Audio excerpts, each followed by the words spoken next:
Welcome to Brooks Field at Wallace Wade Stadium and Duke University's 165th commencement.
Ladies and gentlemen, please direct your attention to the end of the field and welcome the Duke University class of 2017.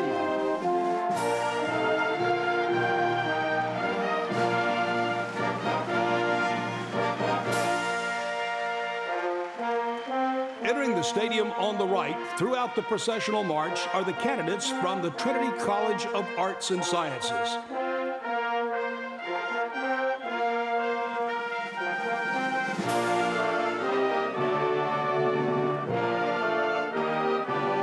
Entering first on the left are the candidates from the Pratt School of Engineering.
Next, the candidates from the Sanford School of Public Policy.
Now the candidates from the Nicholas School of the Environment.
Currently entering the stadium are the candidates from the Fuqua School of Business.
Now entering are the candidates from the School of Nursing.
welcome the candidates from the Divinity School.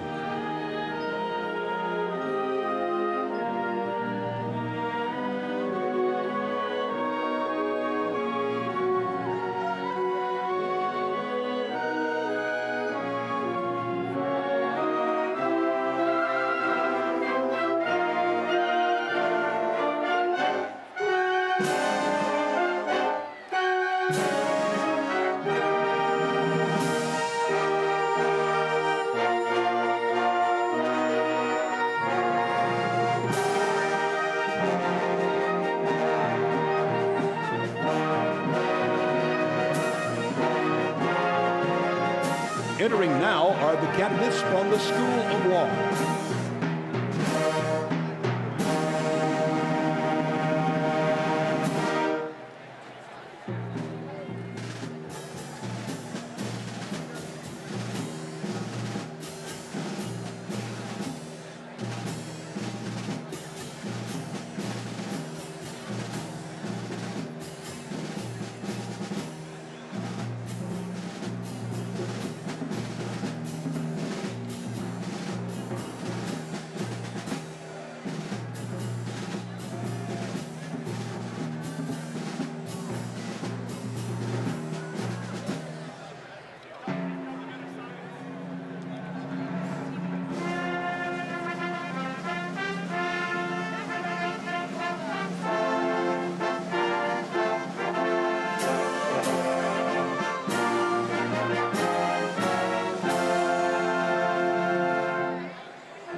Please welcome the candidates from the School of Medicine.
Entering on the left are the candidates from the graduate school.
Ladies and gentlemen, please rise and remain standing as we recognize the faculties of Duke University, the University Administration, and the members of the Board of Trustees, followed by the members of the Platform Party.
Now please remain standing for the presentation of our colors by members of the United States Army, Marine Corps, Navy, and Air Force ROTC programs at Duke University.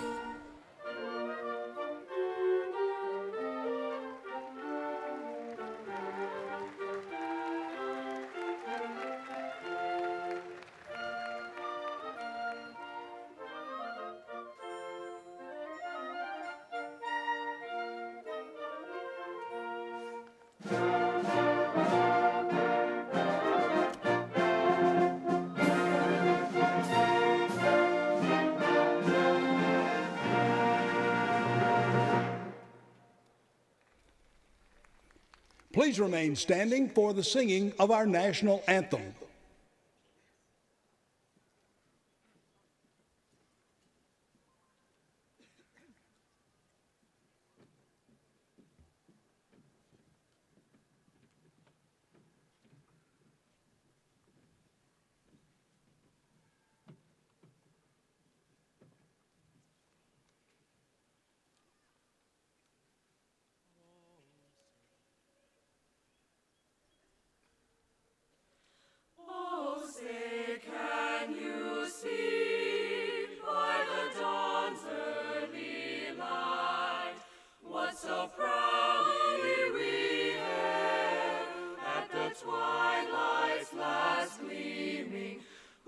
Stripes and bright stars through the perilous fight, o'er the ramparts we watched were so gallantly streaming, and the rockets rained their guns blasting in gave proof through the night that our flag was still there.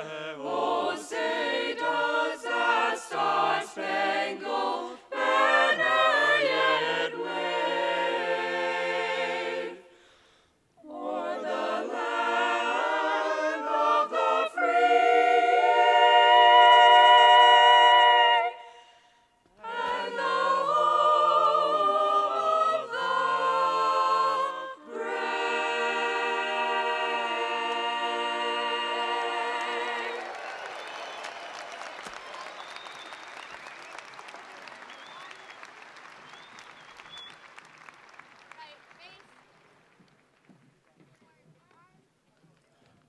Let us pray. God of creation symphony, we tune our hearts to your divine melody, and we praise you because morning has broken like the first morning. The trees of the field clap their hands and sway in the breeze of the spirit of life. We stand still, but we join the harmonious chorus of joy as our hearts beat to the pulse of celebration. We delight in life with field and forest, vale and mountain, flowery meadows and flashing seas. We chant with the birds and sing we never would have made it, never could have made it without you. Gratitude overflows from our hearts under the canopy of your love. As we pause in this football stadium to center down and see ourselves pass by, we are relieved that we've finished this Blue Devil race, even as we are surprised by some of those who crossed the finish line with us. We are grateful for the on-the-field educational experience inside and outside of the classroom. We are thankful for the wins and even the losses. We recognize that while at Duke, some of us scored touchdowns in classes, while others struggled to make it to the goal line. Some made field goals through research papers and innovations, while others hardly got chosen to play in the game. Some made interceptions to stop inequities in the world, while others made great tackles so their friends could get a chance to score. Thank you for the cheers and tears in every quarter of this university experience, and for those on our team, the mentoring faculty, diligent staff, supportive students, encouraging family and friends who encouraged us on to score the winning Duke degree. We would have never made it to today without everyone gathered here from near and far who believed in us when we didn't believe in ourselves. We thank you for the Duke family who established this university, and for the trustees, administrators, faculty, and staff who continue to propel this institution forward with vision, energy, and commitment. And we thank you for the students who began this path with us, but are not here today. May we share what we have gained here with the entire world. Make us truth-telling, justice-seeking, peacemaking, love-breathing global citizens who are brave enough not to lie, wise enough not to be unkind, and strong enough not to hate. We know that we are always under construction, like much of the campus has been over the last few years. But continue to mold us by your careful hands as our lives unfold in a beautiful way toward the horizon of our future. Help us to see that our setbacks are only setups for comebacks, and even when we fall in the future, may we still rise, not only for ourselves, but for the common good, that all whom we encounter would call us a blessing. Amen. Please be seated.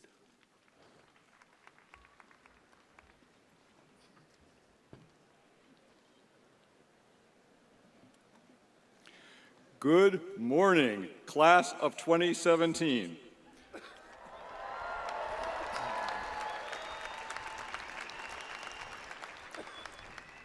The proof that you are the greatest class in the history of this university is that the greatest day in the history of commencements has been produced for your graduation. On behalf of the faculty and trustees of Duke University, it's my privilege to welcome you to our 165th commencement ceremony.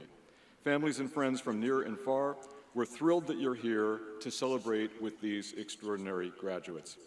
Today we celebrate the particular accomplishments of our students and even more, the power of their education to turn human potential into value for the world. A university has two reasons for being: to make new discoveries that widen the frontiers of knowledge, and to produce graduates who are prepared to go into the world to contribute to their times. Today, Duke University takes great pride in our graduates, and we rejoice in what is to come, watching you apply your talents and gifts, activated by your education, to the great lives you now will lead. Each year, Duke holds a competitive process to select one graduating student to speak at commencement. This year's student speaker is Elena Elsie Elliott.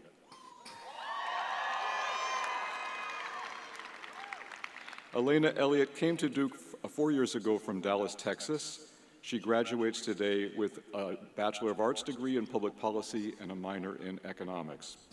During her time at Duke, she served as a resident assistant for 3 years and as the Vice President of Pan-Hellenic Recruitment. Elena studied abroad in Madrid and participated in Duke Engage in Colombia, where she did documentary work in Medellin.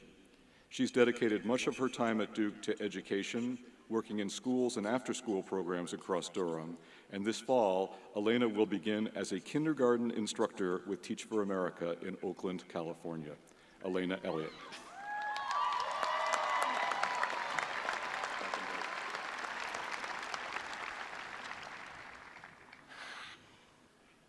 We all took journeys to get here. Journeys that started well before we frantically logged on to the Duke admissions page and received that life-changing notification. Each of us took a different path to get here, and while our individual journeys may differ, I believe they share common themes of adversity, sacrifice, and love. My journey involves 3 generations of women. It starts with one, Maria Hasso, who earned only a 6th grade education, and ends with one who received one of the finest educations. It's about the seemingly inconsequential moments and people that put me on this path today. My journey begins with my grandmother, or as I call her, my abuela. In 1946, in a rural town outside of Monterrey, Mexico, my grandmother lost her mother and had to leave school in an effort to help her family. She walked into a Kodak store with a help wanted sign, and the owner took a chance on this girl with hardly any experience and hardly any education. He taught her the business and eventually helped her open her own photography studio. Those years were difficult ones for her. She faced hardships that not many should have to, but somebody was there to lend a hand. He altered her life path, and ultimately, he altered mine. Much like my grandmother, we've all dealt with adversity. Sometimes it's been small. We got a C in a class, or we didn't get that dream job at Google or Goldman Sachs. And sometimes the challenges we faced have been much more difficult than that. We've lost friends that we thought would be here with us today. We lost family members that we always thought would be sitting up in the stands watching as we received our degrees. But we got through these hard times, both big and small.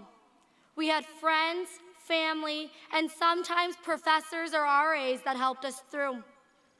They held extra office hours to help us pass our classes, or they ate meals with us in silence just so we didn't have to be alone. Our lives were altered by these moments and the people that helped us through them. We'll face more adversity in our lifetime, and hopefully someone will be there to help us through. We'll also encounter moments where we might choose to help others through. In those moments, I hope we decide to take that on, for those instances of kindness and caring could change a life forever.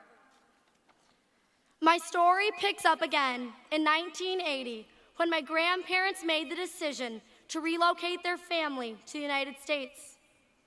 Now, while my grandmother forged her own path in Mexico, my mother had to find her way in a new country. My mom, Adriana, had just turned 19. She had a high school diploma and a few college courses under her belt, but that all meant little the moment she arrived. She spoke little English, so she took a job in a hotel restaurant as a busgirl. There she worked alongside another young man named Byron, who helped her learn English, and she was able to practice with customers. As she picked up the language, she received several promotions and eventually left the hotel to do bilingual commercials for a furniture store, a store where she met my father. That young man, who took the time to teach my mother English, altered her life course, and thus altered mine. Life is filled with new beginnings, much like the one my mother faced when she arrived in the U.S. We all had one such beginning when we walked on to Duke's campus that hot and sticky August day. The random people down our halls and in our programs became our best friends, and they helped ease the transition away from homes we had known to establish entirely new ones here at Duke. The coming months will mark another set of these new beginnings. We'll start new jobs or graduate programs in cities all across the globe. I hope we find friends like the ones we found during our first weeks here, and I hope someone like my mother's early friend Byron is there to help us navigate these new landscapes. The final part of this journey is my own story and how I was able to graduate from Duke University. For one, I had a mother who put her own education on hold to make sure I could succeed.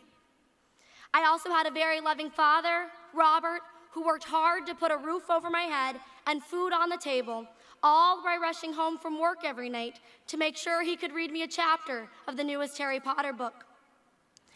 I had two exceptional older sisters who paved the path for me and showed me what success could look like. Yes, I worked really hard in the years that led up to me coming to Duke, but I doubt that it would have been enough for me without a family who encouraged me to attain the best education possible, especially when that wasn't the norm for many of the students in my community. Which brings me back here today to a stadium filled with people who gave us a chance. In this stadium are family members who put their careers on hold for us or came to unfamiliar places in search of better opportunities. professors who opened their labs to give us unbelievable research opportunities, mentors who offered words of wisdom when they didn't have to, administrators who created programs like Duke Engage that opened our eyes to communities around the globe. There are Duke alumni who helped us get that first internship or job at their company, and donors whose contributions to financial aid put me on this stage today. We are surrounded by people that gave us opportunities to succeed. And within our own graduating class, there are friends who stayed up with us all night in Perkins, making sure we finished those midterm papers, or brought us cold medicine and coffee after a frigid night of tenting in Kayville. Today is dedicated to these people, both in and outside of Duke, whose faith in us put us where we are. I am forever grateful to these many people, and I am forever grateful to Duke. Class of 2017, today is about us and our accomplishments, but tomorrow is about someone else. Remember the role we can play in creating big days for others. We could give the young girl with a 6th grade education a chance, teach our coworker English, or provide financial aid to a girl from Dallas, a daughter of an immigrant, so that she can realize her dream of attending Duke University.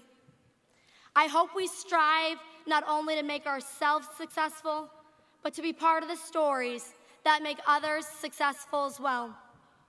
Congratulations, and thank you.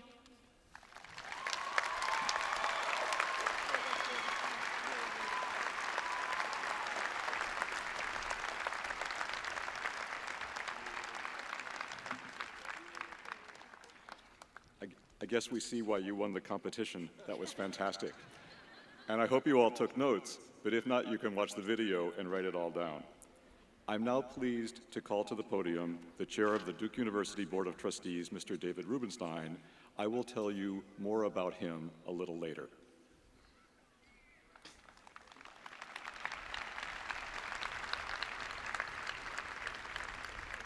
Mr. President, it is my pleasure and privilege as Chair of the Board of Trustees of Duke University to declare that this convocation is now open for the conferring of honorary degrees.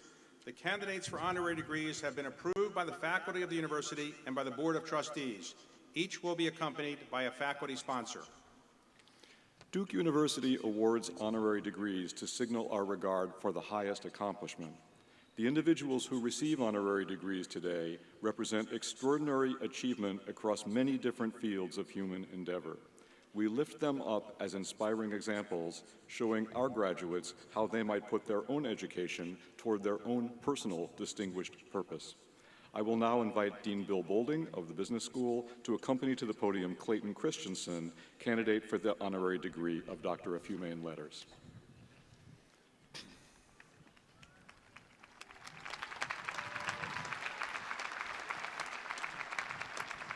Stay right there. Netflix disrupted blockbuster video. Airbnb is disrupting the hotel industry. Disruptive innovation is everywhere. It's the process by which a cheaper product or service begins to pick up customers at the bottom of the market, eventually threatening the more established competitors who thought they had nothing to worry about. The theory of disruptive innovation is the brainchild of our first honoree, Clayton Christensen. Clay's ideas, which are also applicable to healthcare and technology and even higher education, have been influential around the world, helping businesses realize potentially disruptive threats. The Economist has named his book, The Innovator's Dilemma, as one of the 6 most important books about business ever written, and he has twice been named the world's most influential management thinker. Clay went to Brigham Young, where he studied economics and played on the basketball team. He then won a Rhodes Scholarship and then earned his MBA and doctorate from the Harvard Business School before joining their faculty. But he doesn't urge his students only toward traditional metrics of success. After surviving a heart attack, a stroke, and cancer, he wrote a book called How Will You Measure Your Life?, encouraging young people to find a path that is meaningful and fulfilling to them. Clay Christensen and his wife have a further distinction, which they share with many in the stadium. They are Duke parents, having sent 2 of their 5 children to Duke. I am delighted to confer upon Clay Christensen, another Duke connection, the honorary degree of Doctor of Humane Letters. Now comes the hardest part of our whole commencement.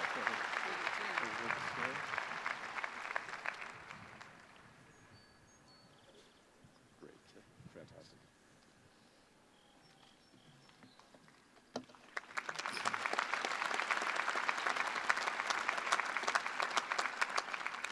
I next invite Dean Nancy Andrews to accompany to the podium George Church, candidate for the honorary degree of Doctor of Science.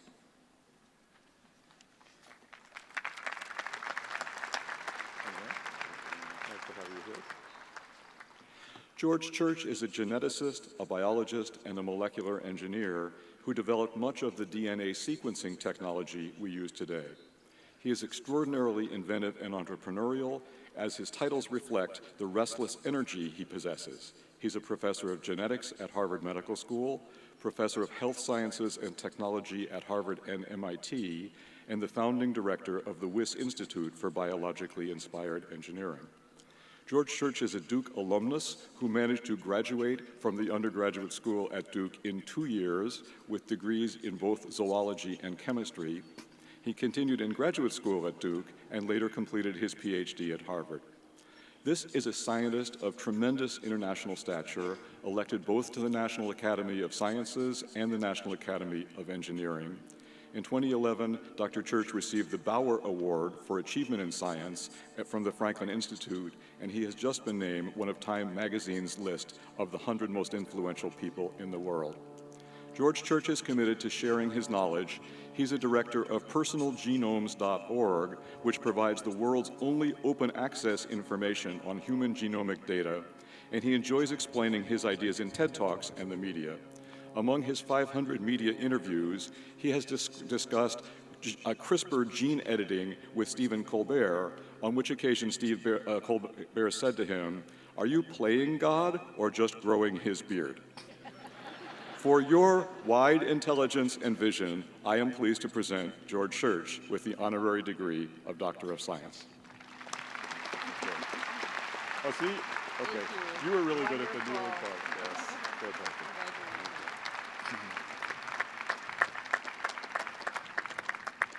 I now invite Professor Bruce Jentleson to accompany to the podium Deborah Lee James, candidate for the honorary degree of Doctor of Laws.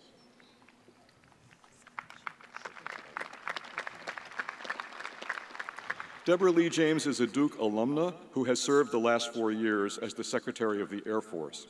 This is a civilian position responsible for a budget of $140 billion and a workforce of 664,000 people.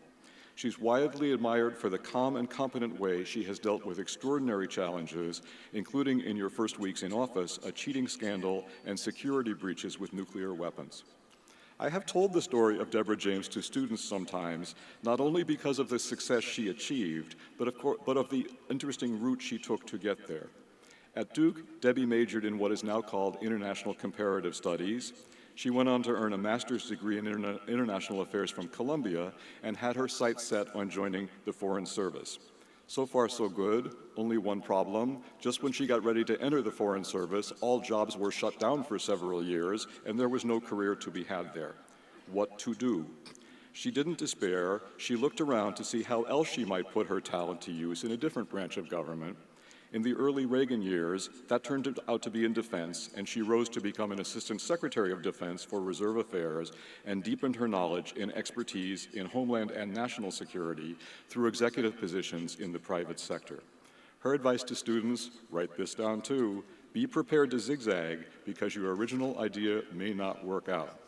But zigzagging worked out, did for you. With pride and gratitude for your service to our nation, I present Deborah Lee James with the honorary degree of Doctor of Laws.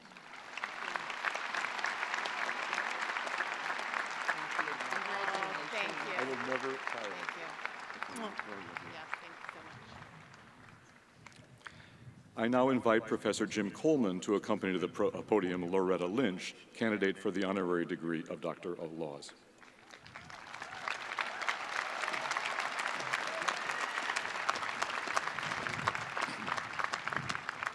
What a privilege it is to say welcome home to a daughter of Durham.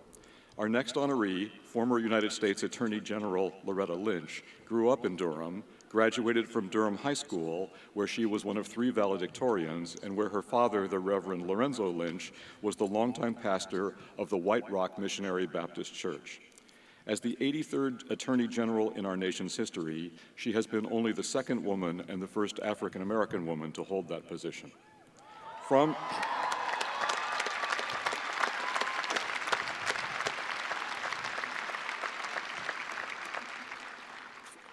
Durham, Loretta Lynch went to Harvard, where she majored in English and American literature and was one of the founding members of the Harvard chapter of Delta Sigma Theta sorority.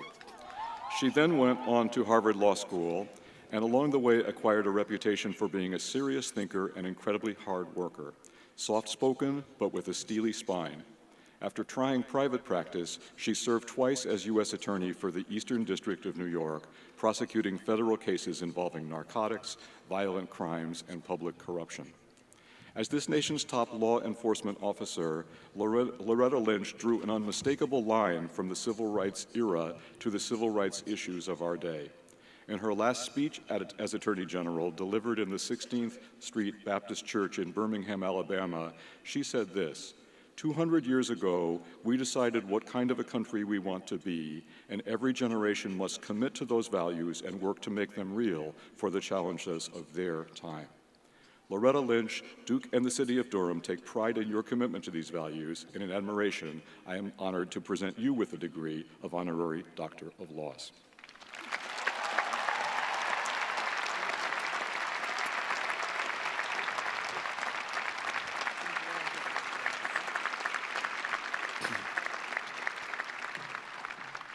I now invite Professor Tom Rankin to accompany to the podium Stanley Nelson, candidate for the degree of Doctor of Humane Letters. There he is. Stanley Nelson has the ability to tell a complicated story and distill it into a compelling film. He's produced more than 20 documentaries, writing and directing many of them, with subjects ranging from the beauty products entrepreneur Madam C.J. Walker to the tragic cult of Jonestown and the massacre at Wounded Knee. He is especially focused on giving voice to the African American experience, and in 2014, his film Freedom Summer, which delves into the 1964 voter registration drive in Mississippi, aired on PBS's American Experience to critical acclaim. Stanley Nelson is determined to seek out voices we haven't heard before, a project that often engages the real world in startling ways. In his documentary, The Murder of Emmett Till, his ability to capture the testimony of new witnesses helped propel the United States Department of Justice to reopen the 1955 murder case in Mississippi. Stanley Nelson has been honored throughout his career. He's won a MacArthur Genius Award, the National Humanities Medal, and a News and Documentary Emmy for Lifetime Achievement. He's also co-founder of Firelight Media, which has a mission to train and mentor young filmmakers, and he's extended this generosity of spirit to aspiring filmmakers on our campus as well. In recognition of your commitment to historic storytelling and supporting others in that tradition, I am pleased to present Stanley Nelson the honorary degree of Doctor of Humane Letters.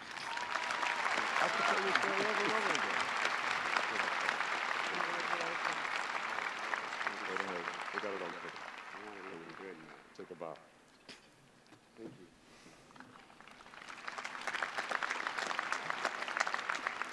I now invite Professor Ellen Davis to accompany to the podium Marilyn Robinson, candidate for the honorary degree of Doctor of Humane Letters. Let's do this. In a novel by Marilyn Robinson, an elderly minister begins to say grace before the family meal. He says, "There's so much to be grateful for. Words are poor things." Of course, in Marilyn Robinson's hands, words are not poor things. They're rich troves of lyrical beauty, intellectual depth, and moral seriousness. In 1980, Marilyn Robinson published her first novel, Housekeeping, to rapturous reviews. In the last 13 years, we have been fortunate to see the publication of 3 novels, Gilead, Home, and Lila, connected works that tell the quiet stories of life in a small town in Iowa in the middle of the 20th century, describing the same characters from different points of view as they struggle with and are sustained by faith. These novels, luminous and profoundly moving, have attracted an attention anything but quiet. In 2012, Marilyn Robinson received the National Humanities Medal. Last year, she received the Library of Congress Prize for American Fiction, which honors, I quote, strong, unique, enduring voices that have told us something new about the American experience. This is an author steeped in the American literary tradition, having studied American literature at Pembroke College, the women's college then at Brown, and earning her PhD in English from the University of Washington. Before her retirement last year, she served for 25 years at the famous Iowa Writers' Workshop. For her gift of literature and for sharing that gift with others, Duke is honored to present Marilyn Robinson the honorary degree of Doctor of Humane Letters.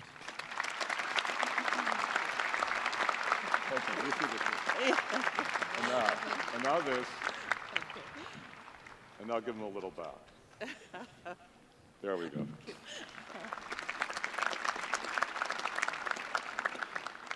The last of the honorary degrees we'll present today, I now invite Professor Owen Astrachan to accompany to the podium Luis von Ahn, candidate for the honorary degree of Doctor of Science. We meet again. Just 17 years ago, Luis von Ahn was sitting on this field at his undergraduate commencement, and today he is on stage receiving an honorary degree. I'll tell you the story, and you can see how these things work.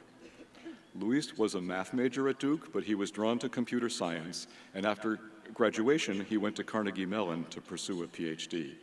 As a doctoral student and eventually a member of the faculty, he began to pioneer a new branch of computer science that he calls human computation. Together with his advisor, he co-invented the familiar experience of modern life. You go to a website and it puts up a squiggly thing, and if you squint, you can figure out what letter or number it is, and you then enter that. But the point is, by that device, the machine just figured out that you were a human and not a computer, because computers can't read these things. Later, he devised a way to harness the feedback from this to enable computers to learn how to read a wider array of signs, something now used to help digitize the world's books, especially those that computers could not decipher. Growing up in Guatemala, Luis knew all too well that when only the wealthy have access to education, human potential is wasted. This insight led him to co-found Duolingo, the cost-free language learning app that was named the best iPhone and Android app of the year and is now used by over 100 million people around the world. And Luis puts human computation to work again. As people do their translation exercises, they are helping to translate the contents of the web. Though not yet 40 years old, Luis von Ahn's work has earned him international recognition, including a MacArthur Fellowship, and no doubt most of his best work is still ahead of him. What a pleasure to welcome back our alumnus, Luis von Ahn, to confer on you the honorary degree of Doctor of Science.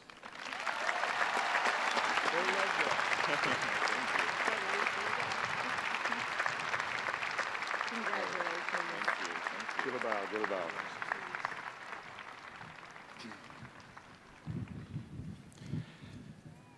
Now the next part. The question that hangs over commencement is, once you've finished a great education, what are you going to do with it? Our 7 honorands gave 7 shining and varied answers, and our commencement speaker, Duke University Board of Trustees Chair David Rubenstein, supplies another. David grew up in Baltimore with parents who cared about education, though neither of them had completed high school. This first-generation college student came here because Duke offered him the most generous scholarship, financial aid being essential to make college possible. After college, David got a law degree at the University of Chicago. He served on the domestic policy staff in the White House, and then he went to work in a law firm, the apparent goal of his preparation. But not being captivated by that work, he risked starting a new enterprise of his own. As co-founder of Carlyle, David pioneered a new kind of investment business called private equity. Apparently, he got it right because Carlyle now manages over $175 billion of assets from offices around the world. But having discovered that he had a gift for making money for himself and his investors, David then came to a harder question. Once you make money, how can you make money be a source of value? Answering that question has activated a new dimension of intellect and creativity in David's life. Again a pioneer, he became this country's principal practitioner of what he calls patriotic philanthropy, giving in service of the nation's shared public life. He gave to restore the Washington Monument when it was damaged by an earthquake. He gave the gift that will soon renovate the Lincoln Memorial. He has been one of the principal sponsors of the new National Museum of African American History and Culture. Having bought a Magna Carta and rare copies of the Declaration of Independence and Emancipation Proclamation, he has put these documents on permanent loan to the National Archives in an area that he funded that displays the evolving history of American freedoms. And beside writing checks, David has been a hardworking citizen servant, chairing the boards of the Smithsonian, the Kennedy Center, and many other organizations. Duke has been a major beneficiary, too, of David's extraordinary talents. Gifts from him have made new opportunities possible across this university, from the renovated Rubenstein Library to the Innovation and Entrepreneurship Program, of which he is the lead sponsor, to athletics, to the arts, especially the new Performing Arts Building, and to his own first enabler, financial aid. David's most recent gift has been a gift to assure that Duke stays open to smart, hardworking students whose family have no experience of college, his own story at the start. As chair of the Board of Trustees, David Rubenstein has given resources even more valuable: his time, his wisdom, his good judgment, his warm curiosity, and personal appreciation for the thousands of individuals who make the university work. And I have yet to mention another talent he is about to share. He is an extraordinarily gifted speaker, in demand everywhere, and now the host of his own interview show on Bloomberg News. I cannot think of a person who has derived so much benefit from this university and given so much back. Please join me in thanking and welcoming David Rubenstein.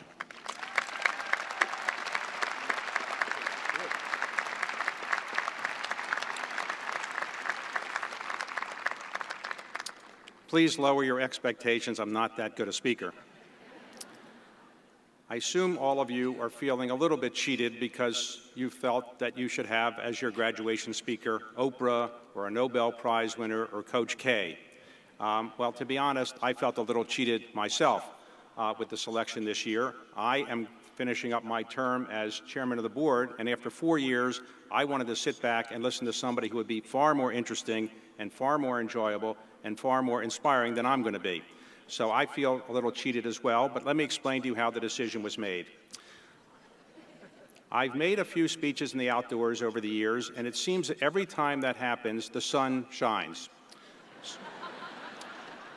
So Dick Broadhead said, why don't we take a chance, because we don't want rain. So to some extent, the weather is due to the good luck that I have. Somebody up there likes me and when I give outdoor speeches. So I take a little credit for the weather.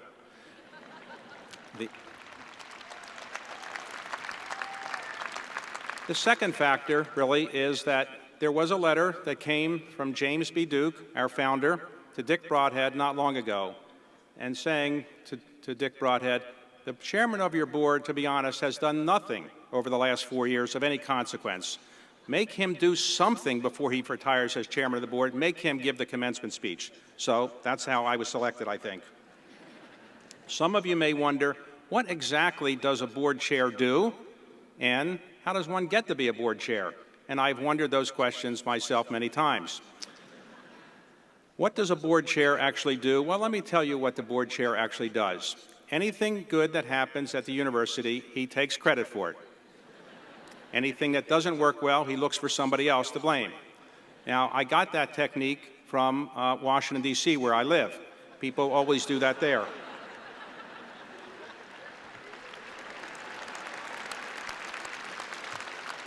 And think about what's happened over the 4 years as my chairmanship has gone forward. The university has really increased its status around the world. It was a very good university when you all entered here, far better university than when I was a student some 40-plus years ago. Today, And over the last 4 years, the university has gone from a great national university to a great international university. It is widely respected around the world, and you are all the beneficiaries of this because you now have a Duke degree, or you will shortly have a Duke degree. And think about this. The rest of your life, wherever you go, people will say to you, what's your name? Where are you from? What do you do? And where do you go to school? Where did you go to school? Where did you get your degree? And you'll always be able to say you went to Duke and take great pride in that. Now, as you go through life, you can change your name, you can change your looks, you can change your profession, you can change many things, but one thing you won't be able to change is where you went to school. You always will be a Duke graduate. And you should take great pride in that because there are 170,000 alums around the world who are eager to help you because there's a great spirit among Duke alums to help other Duke students and people make their way in the world.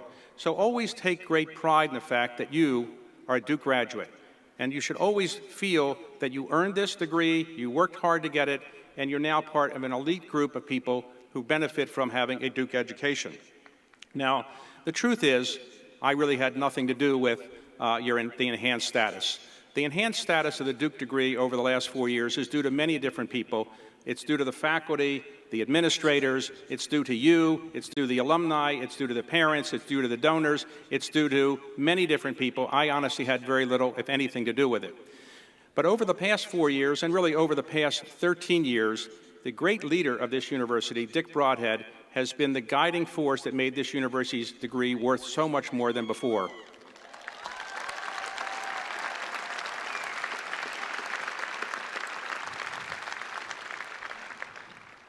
In his honor, yesterday, the Board of Trustees decided to honor him and keep his name alive here at Duke after he retires as president of the university by renaming West Union the Richard H. Broadhead Center for Campus Life.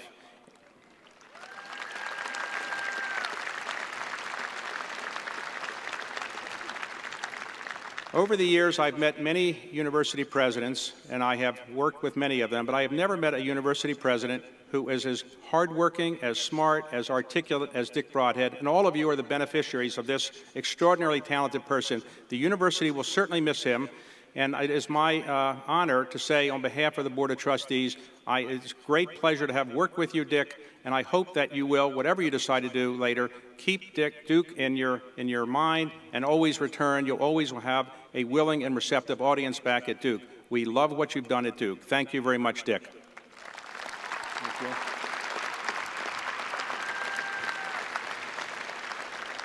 Now, Dick will be succeeded by a very talented individual as well, Vince Price, who is the provost of Penn.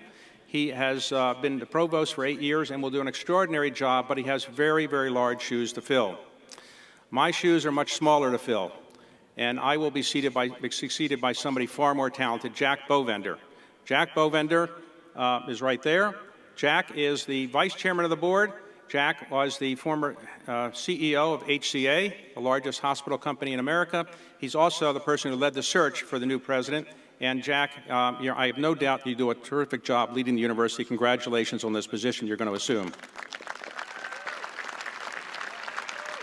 Now, I asked earlier what a board chair does, and I told you it's designed to get credit for everything that goes well. But how do you become a board chair? Well, when I was sitting where you are some 40-plus years ago, I think it would be fair to say that my class would say the least likely person to become board chair at Duke ever was me. And I think Jack would say in his class probably the same thing. Nobody would have selected us. And in fact, had there been a bet, 1,000,000 to 1 odds would have been against my becoming board chair. So it was a fluke. And I would say to all of you who are not stars at Duke, or actually you're not even modestly successful at Duke, you too can wind up as board chair someday. So how did I do it? Well, it was a series of good luck. I had the good luck to hear about Duke University the day before applications were due. Somebody gave me an application form that he had. I didn't really know Duke. I couldn't afford a typewriter in those days. Typewriters are things that existed before computers. They kind of, were able to put your fingers to them and you kind of put words in it, and it was a unique device at the time. But honestly, I couldn't afford one. So I wrote out my application in longhand. And it was very illegible. and I think the Duke admissions officer, feeling sorry for me, accepted me. So I had the good luck to get accepted at Duke.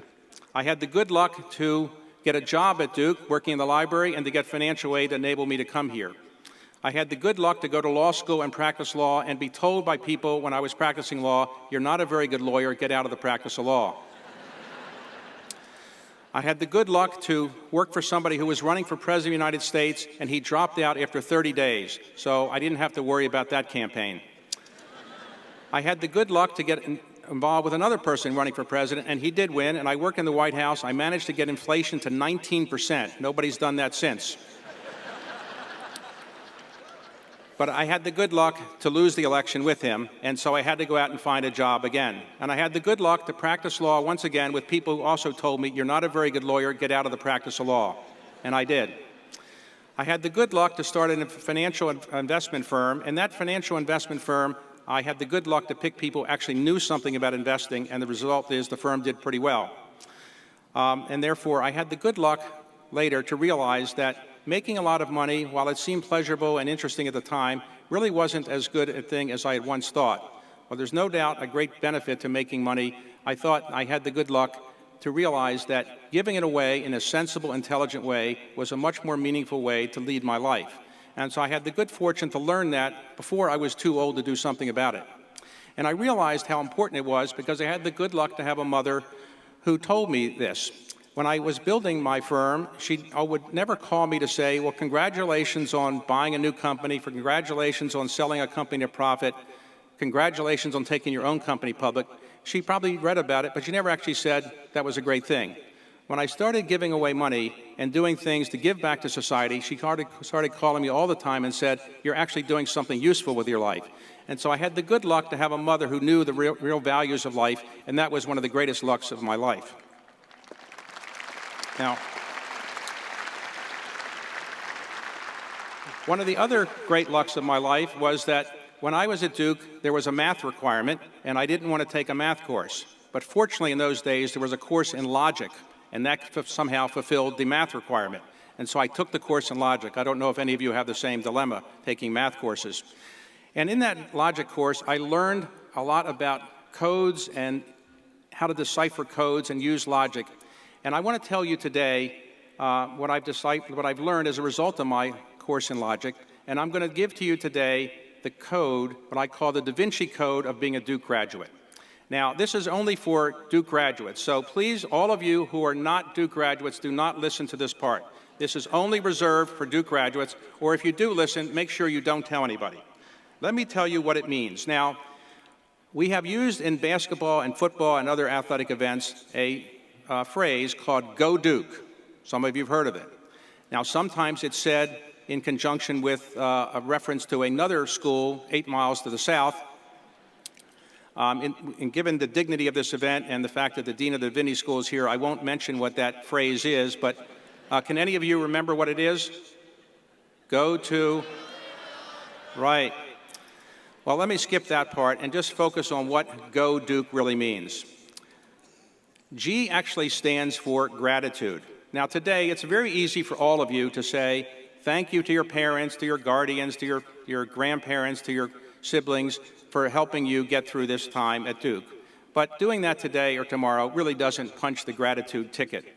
If you're going to get anywhere in life, you have to learn that you have to work with other people and express your appreciation. Nobody can do anything worthwhile by him or herself. Albert Einstein himself realized that you need other people to help you. And so as you go through life, remember, try to express appreciation to other people for helping you, and do it with humility. Humility will get you far more along the way of life than arrogance. Don't tell people how great you are. Nobody really wants to hear that. Tell people how great they are, and they will appreciate that. Remember what Ronald Reagan once said, there is no limit to what a human can accomplish if he or she is willing to share the credit with others. So remember, when you're doing things in life, express gratitude to others, and don't tell other people how great you are. Now, the O in Go Duke stands for originality. People who really accomplish something great in life do something original. They don't just follow what other people will do. As Duke graduates now, or about to be Duke graduates, you have the capacity, the mental ability and other great qualities to be able to be original. Try to think outside of the box. Don't just do what somebody else tells you to do. The people that you admire, the graduates, the honorary degree recipients behind me, are all people who did something original. Try to think of something that somebody else hasn't done. Now, as Duke graduates, you can live a relatively nice life and go through life relatively easily, and people will always be impressed with the fact that you have a Duke degree. But if you really want to make a mark in the world, try to do something that is truly original. Now, D. Now, D, everybody thinks stands for Duke, but really not. It stands for difference. Try to make a difference in the world. All of us are on the face of this earth for, in the grand scheme of things, a nanosecond.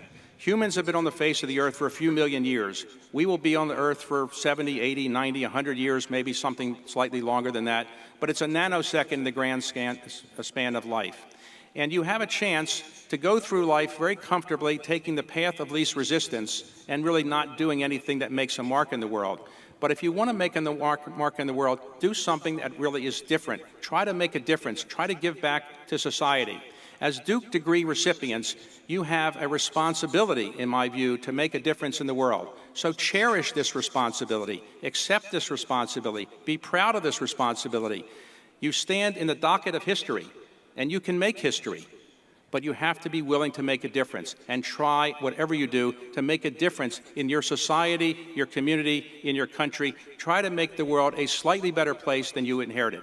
And then I think you will not only make everyone at Duke proud, but you'll make yourself proud for having made a difference. Now, U. What does U stand for? U stands for unrelenting. Unrelenting. It means taking no for an answer is not the acceptable way of proceeding. Don't accept no. When people will tell you you want to do something and it's different and it's creative, it's original, they will inevitably tell you no. Because if it was so easy to be done, people would have done it before. So you're going to find many times in life that people will say to you, no, you can't do that. But you have to be unrelenting. If you have a great idea, pursue it. Bill Gates didn't take no for an answer when people told him personal computers really didn't have a future. Jeff Bezos didn't take no for an answer when people told him you can't sell anything over the internet. Steve Jobs didn't take no for an answer when people told him that smartphones would never work. Wendy Kopp didn't take no for an answer when she was told that Teach for America had no future. Barack Obama didn't take no when people told him an African American cannot be elected President of the United States. You should all agree that try to make a difference by being unrelenting, persist, persist, persist. And if you do so, I think you will make yourself a much happier individual and make a difference in the world. Knowledge. K stands for knowledge. It doesn't stand for Krzyzewski, though Mike Krzyzewski is a great person and deserves a lot of credit for standing up for the letter K.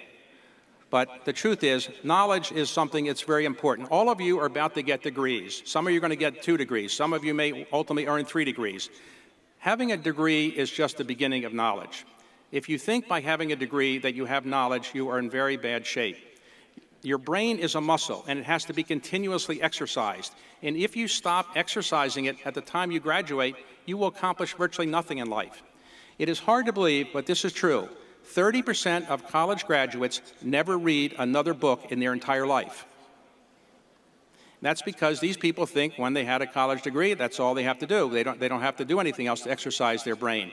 The great pleasure of life is exercising this brain.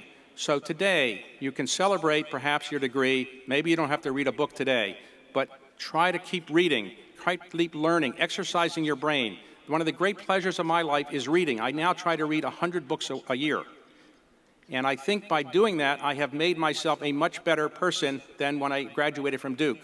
And so all of you, remember, knowledge is essential. Continuous knowledge, and make sure you exercise your brain continuously. E. E is enjoyment. I've talked about all the hard things you have to do to get forward in life. But life is not designed so that it's just drudgery and hard work and pushing to get somewhere.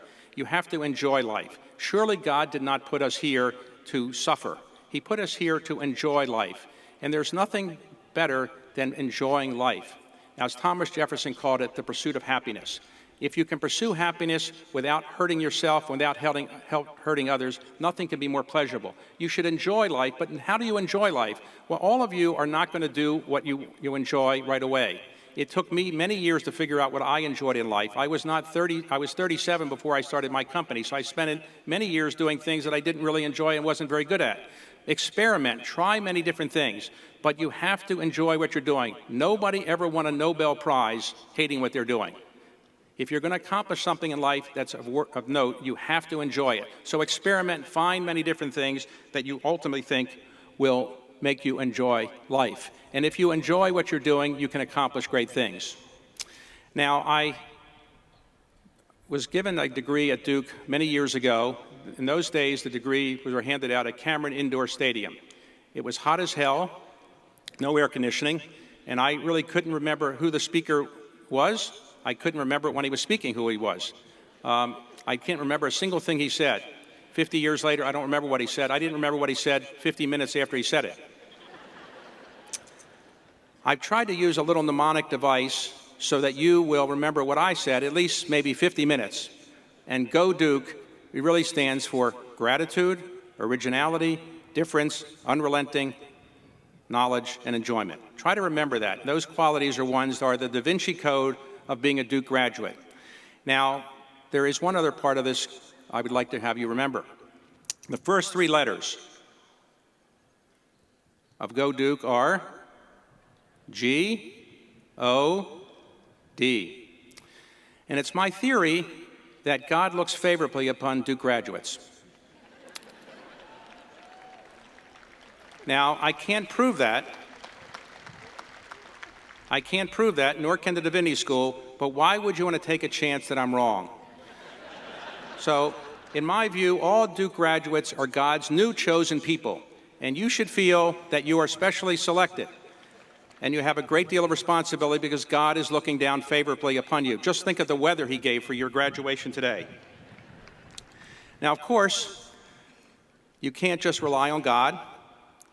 As President Kennedy said in his famous inaugural address at the end of it, with a good conscience our only sure reward, with history the final judge of our deeds, let us go forth to lead the land we love, asking His blessing and His help, but knowing that here on earth, God's work must truly be our own. So go forward. As you go forward, you can't depend only on God, but you can do the things that I've said, and if you express gratitude, if you're original, if you try to make a difference in the world, if you're unrelenting, if you pursue knowledge and you enjoy what you're doing, you can make a life that will make your parents proud, that will make your children proud, that will make Duke proud, and that will make you proud. And I encourage all of you to think about this, not just today, but tomorrow and then well into the future. Now, a final word. Today is Mother's Day. How many people here are mothers? Raise your hands or stand up if you're a mother. Please raise your hands or stand up if you're a mother. Okay.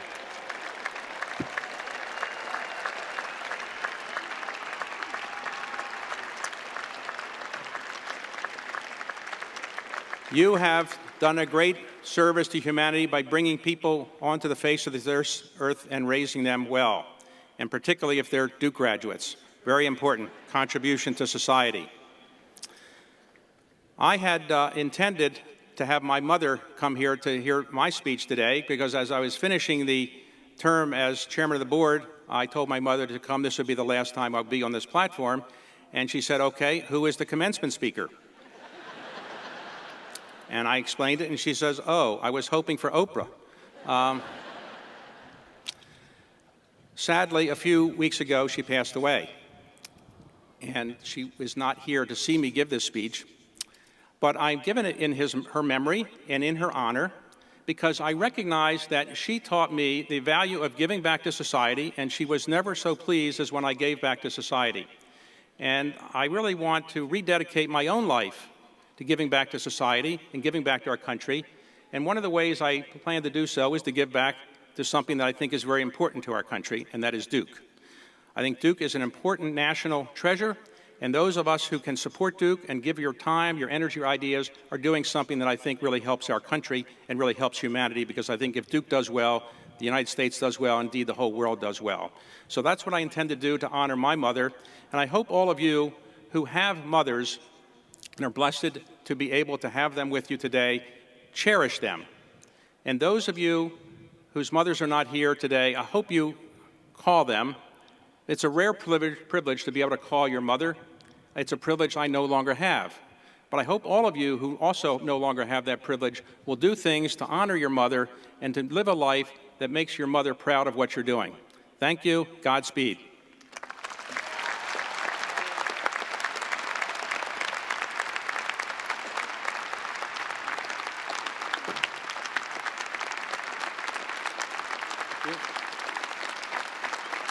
Thank you. Thank you very much. Thank you. Thank you. Thank you. Thank you very much.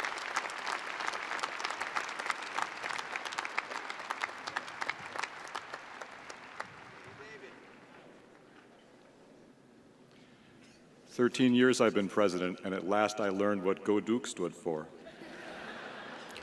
I think you will now begin to understand why I am able to say that these past 4 years, this university has had the most remarkable board chair enjoyed by any university in all of history as far as I know. Thank you, David.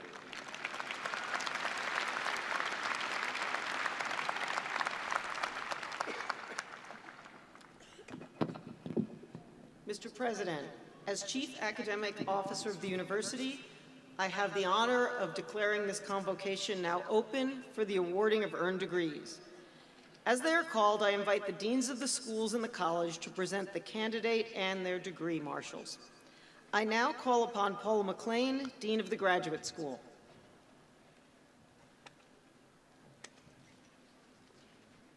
Will the candidates for the graduate school please rise and the degree marshals come forward?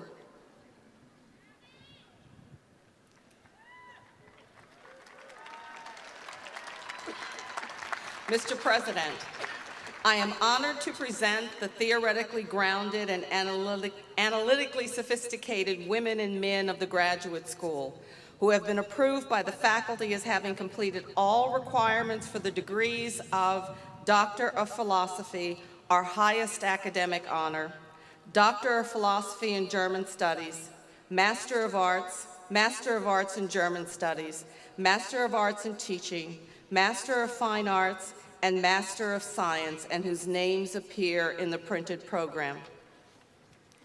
The highest purpose of a university is to train the minds of those who will seek to expand the boundaries of human understanding, who will become future scholars for our nation and our world. By the authority vested in me, I hereby confer upon you these degrees in the graduate school and welcome you to the company of those engaged in the continuing search for knowledge. Congratulations. Congratulations.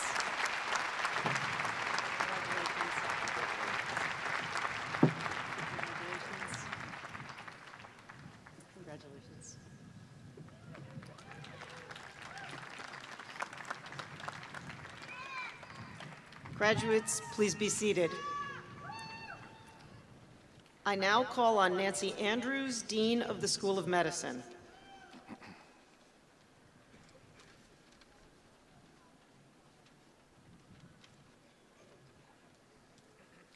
Happy Mother's Day, Provost Kornblum. You too. Will the candidates for the School of Medicine please rise and the degree marshals come forward?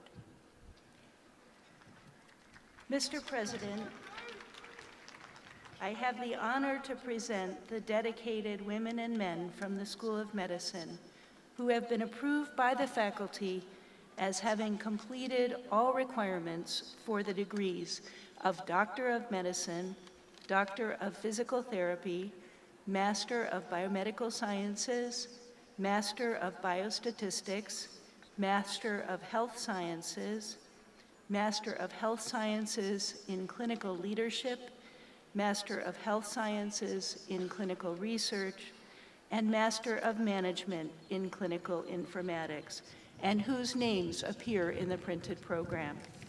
By the authority vested in me, I hereby confer upon you these degrees in the School of Medicine and welcome you to the company of those dedicated to the care of human life and health. Congratulations.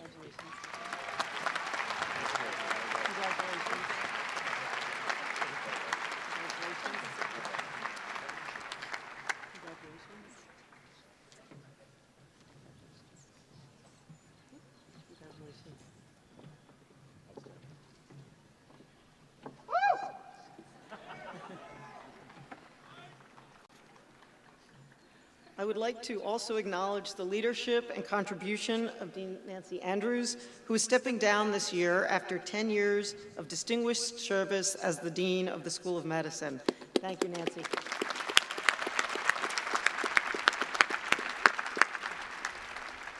I now call on David F. Levy, Dean of the School of Law.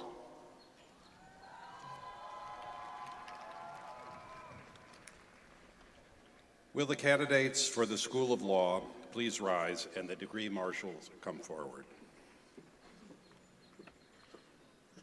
Mr. President, I have the honor to present the judicious candidates of the School of Law who have been approved by the faculty as having completed all requirements for the degrees of Doctor of Juridical Science, Juris Doctor, Master of Laws, and Master of Laws in Law and Entrepreneurship.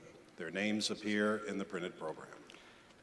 By the authority vested in me, I hereby confer upon you these degrees in the School of Law and welcome you to the company of those committed to the pursuit of truth and justice. Congratulations.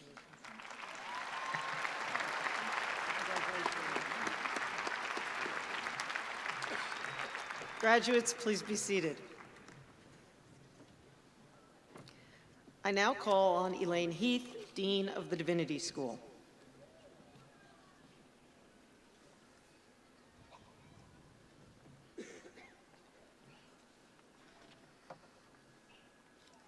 Will the candidates for the Divinity School please rise and the degree marshals come forward?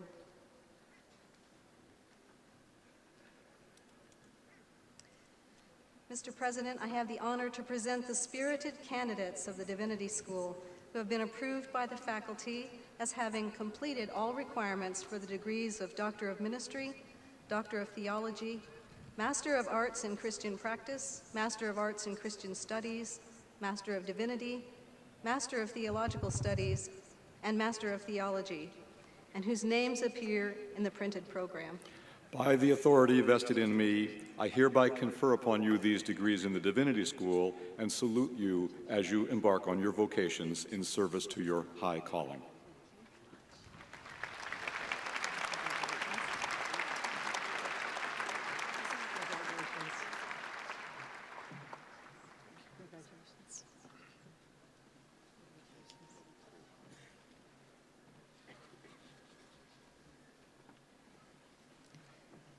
Graduates, please be seated.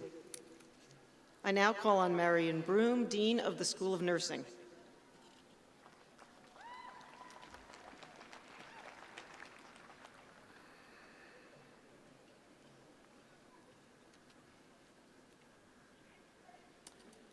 Will the candidates for the School of Nursing please rise and the degree marshals come forward?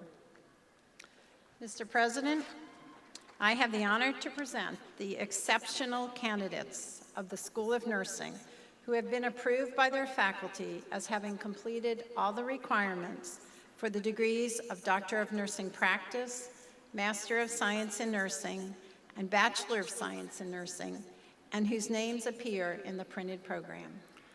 By the authority vested in me, I hereby confer upon you these degrees in the School of Nursing and welcome you to the company of those who apply their knowledge and compassion to provide skillful care. Congratulations.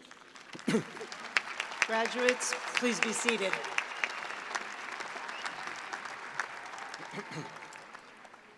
I now call on Bill Bolding, Dean of the Fuqua School of Business.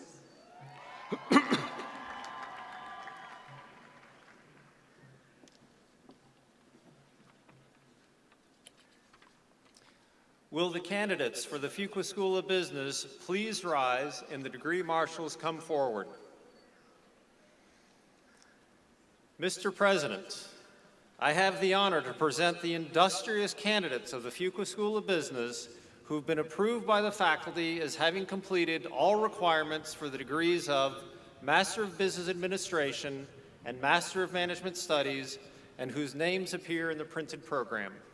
By the authority vested in me, I hereby confer upon you these degrees in the School of Business and welcome you to the work of building our economic future through thoughtful and responsible management. Congratulations.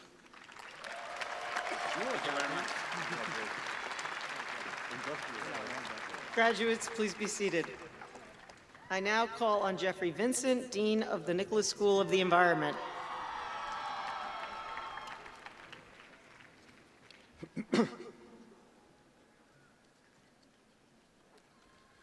Will the candidates for the Nicholas School of the Environment please rise and the degree marshal come forward?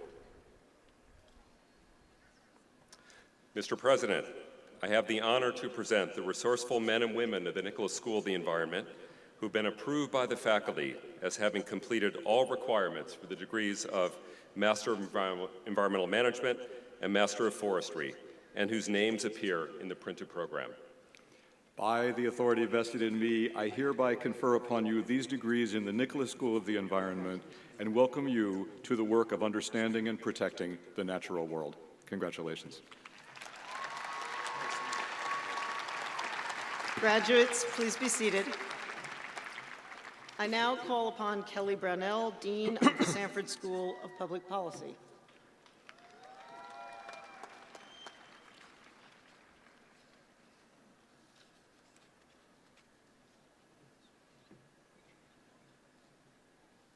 Will the candidates for the Sanford School of Public Policy please rise and the degree marshals come forward?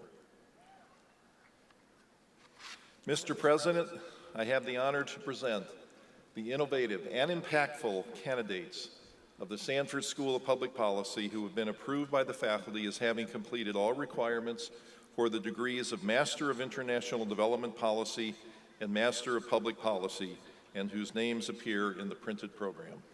By the authority vested in me, I hereby confer upon you these degrees in the Sanford School of Public Policy and welcome you to the company of those who seek to transform ideas into policies for the common good. Congratulations. Graduates, please be seated. I now call upon Ravi Belamkonda, Dean of the Pratt School of Engineering.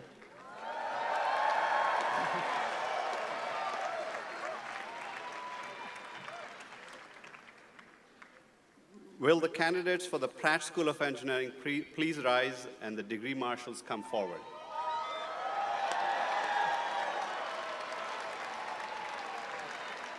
Mr. President, I have the honor to present the inventive candidates of the Pratt School of Engineering who have been approved by the faculty as having completed all requirements for the degrees of Master of Engineering, Master of Engineering Management, and the Bachelor of Science in Engineering, and whose names appear in the printed program. By the authority vested in me, I hereby confer upon you these degrees in the Pratt School of Engineering and welcome you to join those pioneering new paths for technology for our world. Congratulations.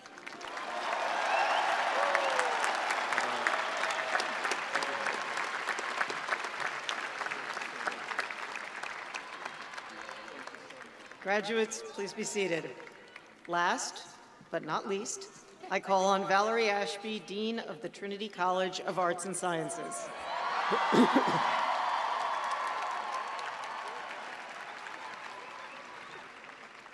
Will the candidates for Trinity College of Arts and Sciences please rise and the degree marshals come forward?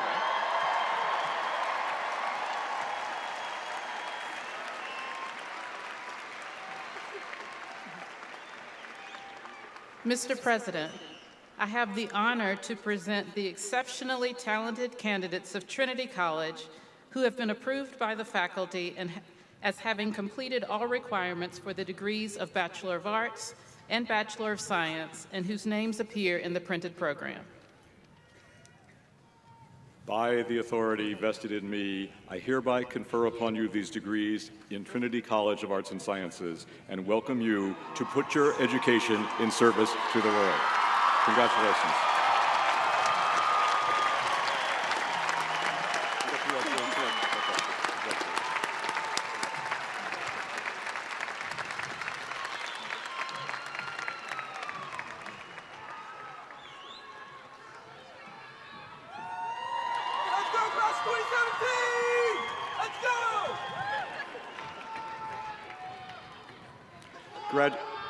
Graduates, please be seated one last second. This ceremony is about to come to an end, but first maybe you'll allow me to say a few final words. Class of 2017, you are now graduates of Duke University. You have just joined an extraordinary community of more than 160,000 alumni around the world who use their Duke education in untold ways, leading and serving their communities.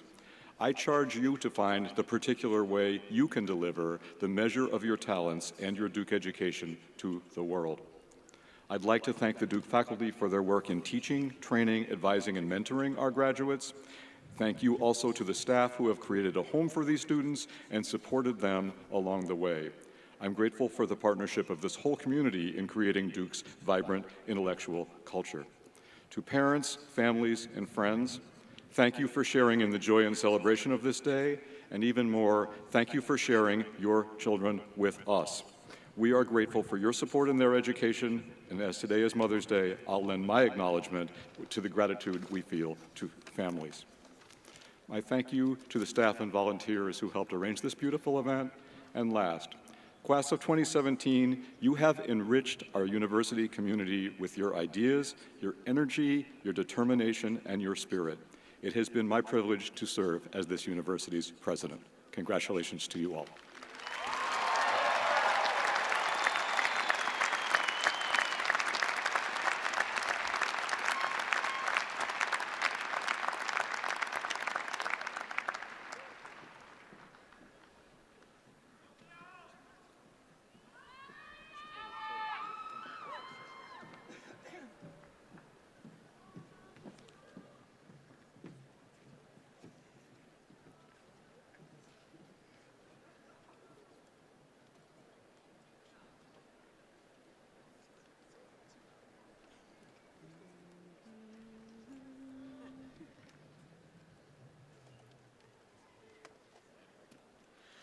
Dear, oh, dear.